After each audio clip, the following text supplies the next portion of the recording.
I defend Justin Baldoni in this lawsuit with Blake Lively because I think she's horrible and she's made up this whole thing because she tried to steal his movie. But he is the most overly feminized man I've had to endure in recent history.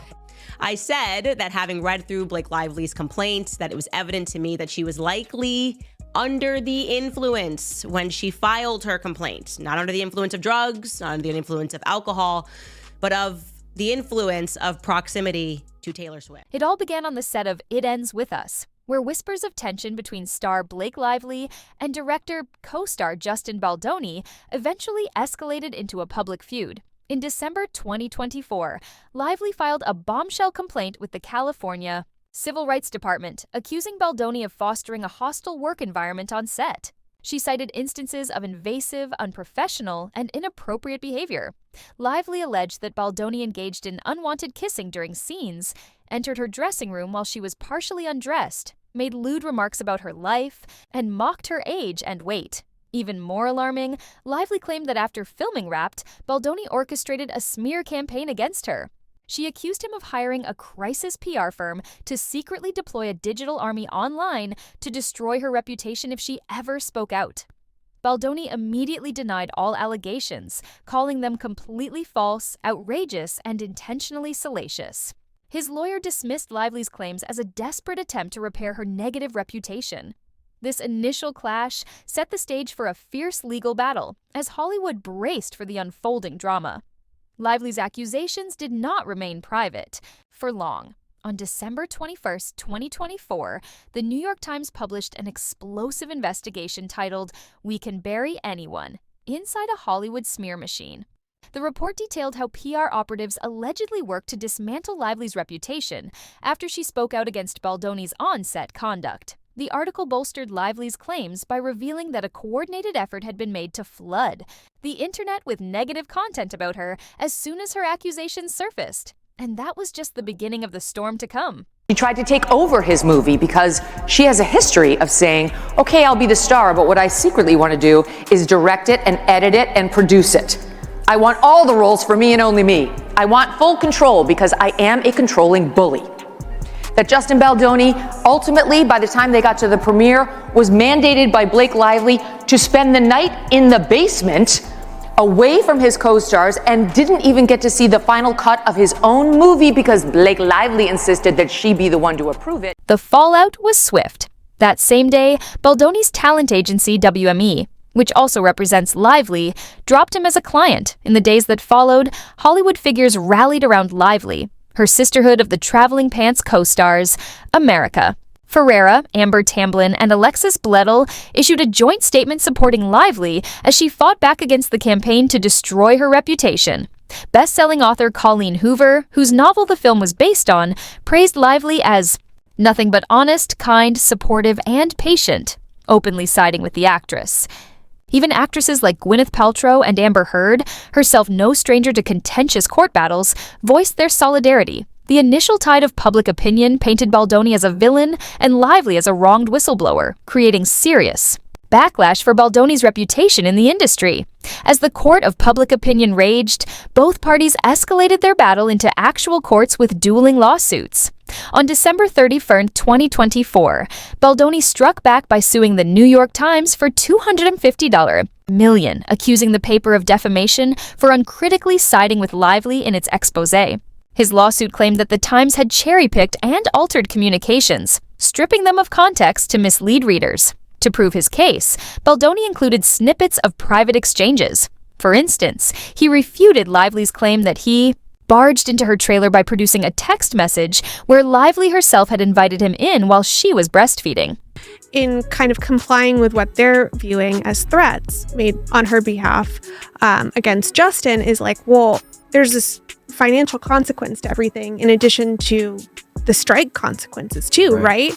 So they filmed May to June, then shut down for the strike, and then they were down until January. But I think that the strike lifted in November, but then she had all these return to work provisions. "I'm just pumping in my trailer if you want to work out our lines," she wrote. Baldoni replied that he'd head over shortly. Baldoni also alleged that Lively's team had planted negative stories about him, accusing her publicist, Judy Slan, of feeding the press a false rumor about multiple HR complaints on set.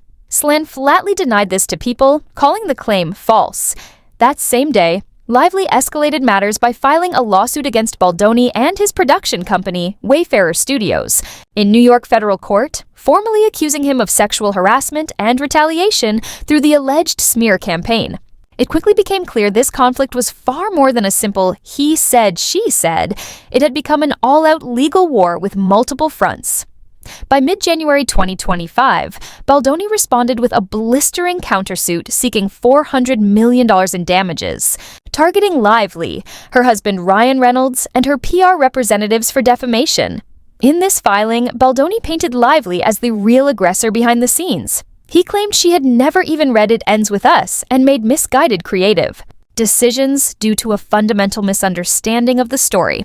According to Baldoni, Lively became increasingly controlling over the production, inserting herself into the process in intrusive ways, even threatening to boycott promotional events unless her preferred cut of the film was released. He further alleged that she used the movie's publicity tour not just to celebrate the film, but to promote her own side ventures, including her hair care and beverage brands, essentially hijacking the spotlight for personal gain.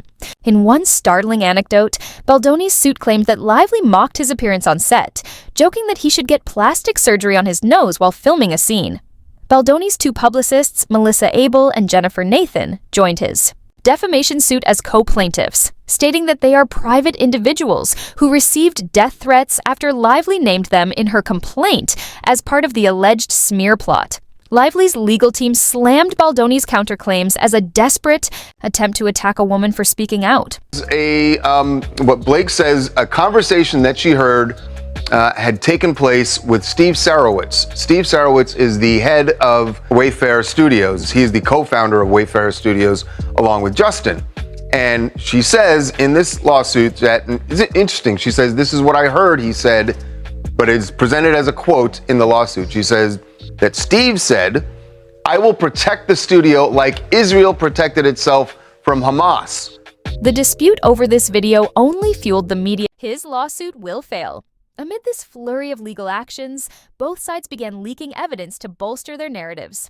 In late January 2025, Baldoni's attorneys took the unusual step of releasing raw footage from the film set to the media, aiming to disprove Lively's harassment claims. The video, captured during the May 23, 2023, shooting of a romantic slow dance scene, shows Lively and Baldoni embracing and talking intimately between takes. At one point, Baldoni leans in and asks, "Am I getting bearded on you?" Lively chuckles and responds that she's probably getting spray tan on him, to which Baldoni replies, "It smells good." Baldoni's camp argued that this clip refutes Lively's account of an unsolicited, out-of-bounds kiss, saying both actors were simply in character, longing to be close to one another and behaving with mutual respect and professionalism. However, Lively's team fired back, arguing that the context actually vindicates her. In her lawsuit, Lively had described Baldoni leaning in during that scene and slowly dragging his lips from her ear down her neck while whispering, "It smells so good," an action she protested as unplanned and inappropriate. Lively's lawyers pointed out that every frame of the leaked video shows Baldoni repeatedly trying to kiss or caress her without prior consent, speaking to her out of character, and touching her in ways that crossed professional boundaries. They cited moments where Baldoni placed his thumb on her lip, kissed her forehead, and rubbed his face on her neck, all improvisations done with no intimacy coordinator present.